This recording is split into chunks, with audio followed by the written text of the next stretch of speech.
joining us for more is Lindiwe Gadd, Deputy Chair of the National Dialogue Preparatory Committee. Good evening, Lindiwe. Thank you very much for joining us on the program. So it seems there's great movement in hosting the dialogue. You held a briefing earlier today. Just talk us through some of the key aspects at the briefing that you wanted to communicate to citizens. Thank you very much for giving us this opportunity.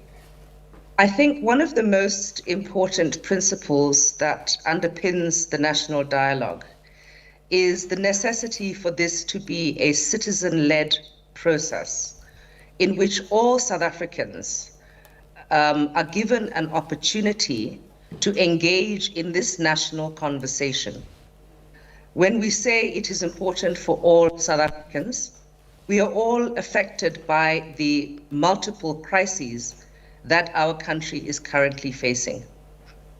It is true that as a country, we are the most unequal society with a Gini coefficient of 0.67, and that has increased since 1994. It cannot be a coincidence that we are also the country with the highest rate of violent crime of any country that is not at war. It can also not be a coincidence that we are the country with one of the highest unemployment rates. We also have a very high social problems in our country. For example, 15% of our population in South Africa are affected by addiction of one sort or of another. We also have a very slow economic growth that is unable to create jobs for South Africans.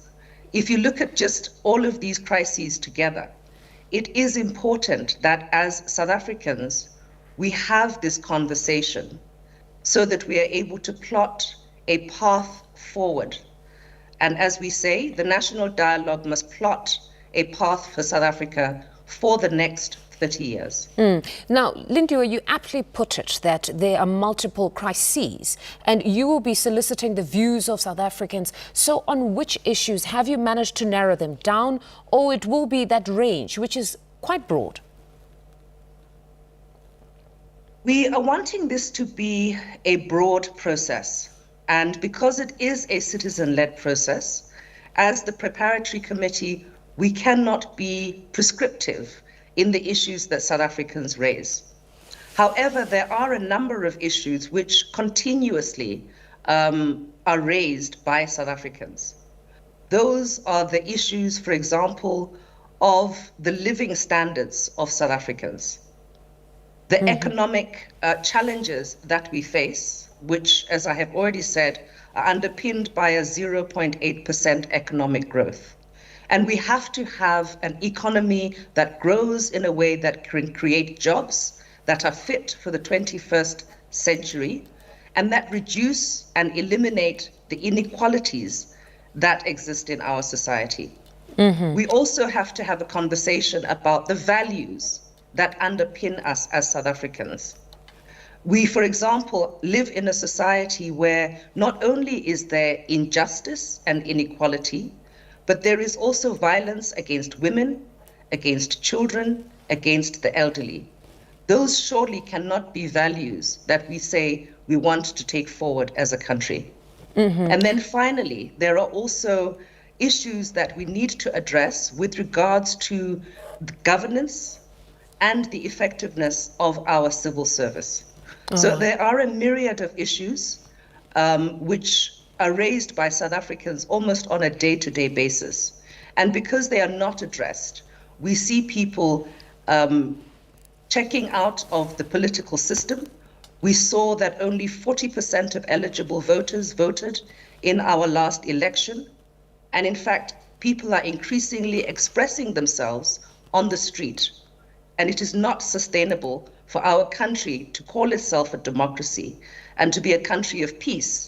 And yet we have those challenges and they remain unattended to. Now, Lindiwe, July will be a significant month where the first national conventions will be held. Just talk to us about those and how they'll look like. Thank you. The national dialogue is actually a very lengthy process of probably around 12 to 18 months. It will kick off, as you've said, in July with a national convention, the first national convention. At this convention, we hope to have in the region of about 1,000 delegates, and that convention is there to set the agenda for the process for the national dialogue.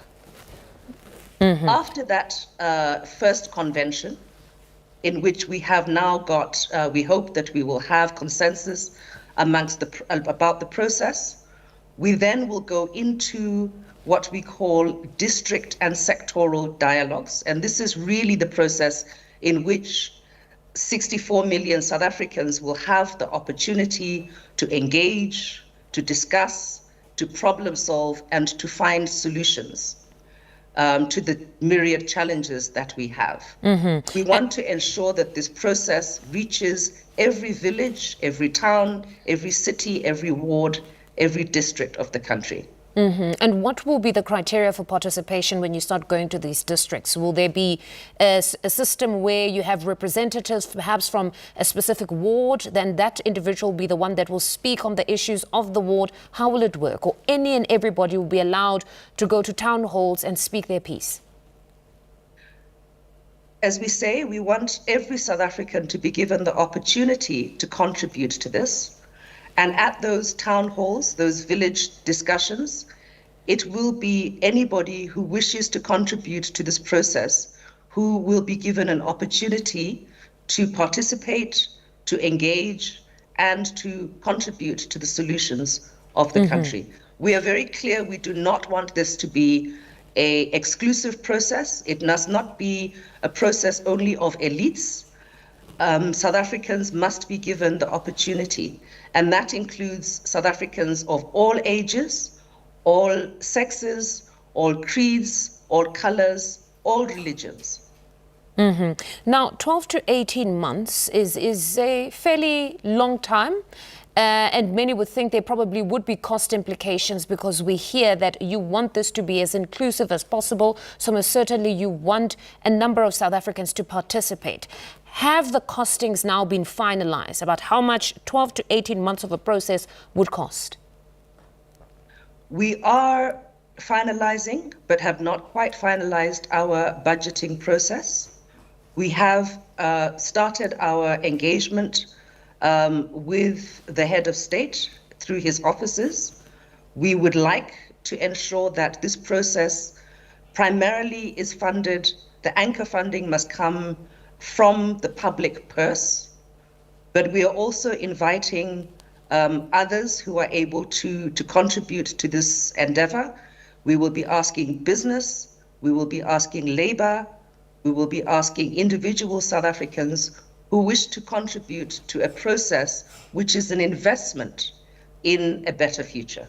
Mm-hmm. And then at the end of this process, there will be a compact, and this will be presented to government to then go on to implement. Is that correct? Yes, the outcomes of the process are twofold. One is a national compact, and the other is a 30-year plan of action, which will set the course for our country for the next 3 decades. After the national dialogue, the final convention of the national dialogue, we will continue to have a monitoring and evaluation process so that we can independently assess how the plan has been implemented. But what I also want to be clear about is that the recipient of the outcomes of the national dialogue is not just for government to implement. Mm-hmm. It will be for business to implement. It will be for labor to implement. It will be for all individual South Africans to implement. Civil servants, people working in the private sector across multiple sectors of our society. It is an all-encompassing plan that affects all South Africans in various spheres. Well, Lindiwe, it's most certainly a very significant moment in South Africa's history where ordinary citizens will be given the voice to actually say where they want South Africa to go. Thank you very much for joining us this evening. That's Lindiwe Gadd, Deputy Chair of the National Dialogue Preparatory Committee, speaking to us there.